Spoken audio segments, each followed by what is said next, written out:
कौन कहता है हमने देवी गीत गाया है, कौन कहता है हमने देवी गीत गाया है, हमें तो बस माता रानी ने गवाया है।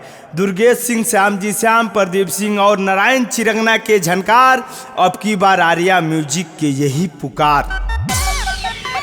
तोहरे चरनिया में, तोहरे चरनिया में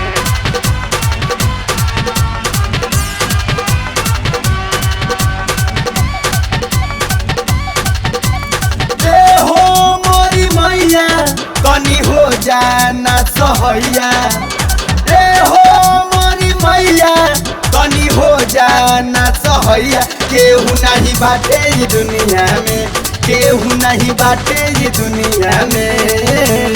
बाटे चिरगना माथा झुकवले तोहरे चरनिया में, बाटे चिरगना माथा झुकवले तोहरे चरनिया में।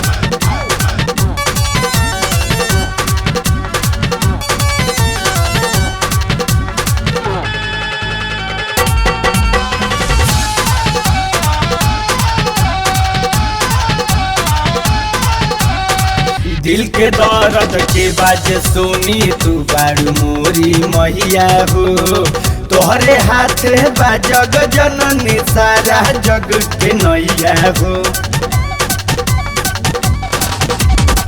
दिल के दर्द के बाज सोनी तू बारू मोरी मैया हो, तोहरे हाथ बा जग जननी सारा जग के नैया हो। छोड़म न तोहर पैया जब ले देबू न ममता के छैया। ये जान भले जाई ये दुनिया में, जान भले जाई ये दुनिया में। बाटे चिरगना माथा झुकवले तोहर चरनिया में, बाटे चिरगना माथा झुकवले तोहर चरनिया में। तोहरे चरनिया, तोहरे चरनिया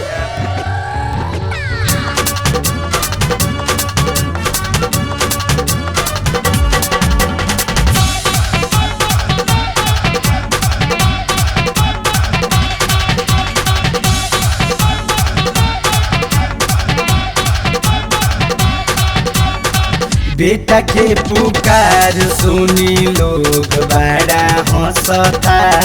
जाने लो पारान हमार तोहरे में बसता। ए माई बेटा के पुकार सुनी लोग बड़ा हंसता। जाने लो पारान हमार तोहरे में बसता। बाटे चिरंगना के औरजी मैया जे राउर मर्जी, रख लो अपने अचरिया में, रख लो अपने अचरिया में। बाटे चिरगना माथा झुकवले तोहर चरनिया में, बाटे चिरगना माथा झुकवले तोहर चरनिया में।